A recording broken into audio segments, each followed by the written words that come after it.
നമസ്കാരം. ലോക്സഭാ തെരഞ്ഞെടുപ്പിന്റെ അവസാന ലാപ്പിൽ എൻഡിഎയും ബിജെപിയും പൂർണ്ണമായ ആത്മവിശ്വാസത്തിലാണ്. 400-ലധികം സീറ്റുകൾ നേടി അധികാരത്തിലെത്തുക എന്നുള്ള ലക്ഷ്യം യാഥാർത്ഥ്യമാകുമെന്ന് നേതാക്കൾ വീണ്ടും വ്യക്തമാക്കുകയും ചെയ്തിരുന്നു. നരേന്ദ്രമോദി വീണ്ടും പ്രധാനമന്ത്രിയായി അധികാരത്തിലെത്തുമെന്ന കാര്യത്തിൽ ഒരു തർക്കവുമില്ല എന്നാണ് രാഷ്ട്രീയ നിരീക്ഷകരടക്കം പറഞ്ഞത്. വിവിധ തെരഞ്ഞെടുപ്പ് സർവേകളും അത് തന്നെ ചൂണ്ടിക്കാണിക്കുകയും ചെയ്തിരുന്നു. എന്തായാലും ഇന്ന് തെരഞ്ഞെടുപ്പ് നടക്കുന്ന 57 മണ്ഡലങ്ങളിൽ 25 മണ്ഡലങ്ങളിൽ 2019 ബിജെപി തന്നെയാണ് വിജയിച്ചു കയറിയത്. 5 സീറ്റുകൾ എൻഡിഎയുടെ സഖ്യകക്ഷികളായ അപ്നാദൾ, JDU എന്നിവർക്കാണ് ലഭിച്ചത്.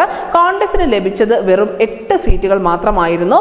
9 സീറ്റുകൾ തൃണമൂൽ കോൺഗ്രസിനും ബിജു ജനതാദൾ 4 സീറ്റുകളും അതിനോടൊപ്പം തന്നെ JMM, ആപ് എന്നിവർ ഓരോ സീറ്റിലും അകാലിദൾ, BSP എന്നിവർ 2 വീതം സീറ്റുകളുമാണ് കഴിഞ്ഞ തവണ നേടിയത്. പ്രധാനമന്ത്രി നരേന്ദ്രമോദിയുടെ സ്വന്തം മണ്ഡലമായ വാരണാസി, മുഖ്യമന്ത്രി യോഗി ആദിത്യനാഥിന്റെ തട്ടകമായ ഗോരഖ്പൂരും ഉൾപ്പെടെ 13 മണ്ഡലങ്ങളിലാണ് ഉത്തർപ്രദേശിൽ അവസാനഘട്ട വോട്ടെടുപ്പ് നടക്കുന്നത്. ഇതിൽ 9 2019 സ്വന്തമാക്കിയത് BJP തന്നെയായിരുന്നു.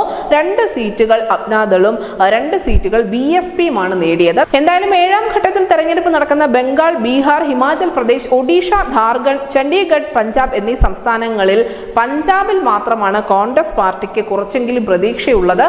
ബാക്കിയുള്ള എല്ലാ സംസ്ഥാനങ്ങളിലും BJP അല്ലെങ്കിൽ എൻഡിഎയുടെ സഖ്യകക്ഷികൾ തന്നെയാണ് നേട്ടമുണ്ടാക്കിയിട്ടുള്ളത്. 2019 കണക്കുകളും ഇതുതന്നെയാണ് വ്യക്തമാക്കുന്നത്. News desk Malayalam.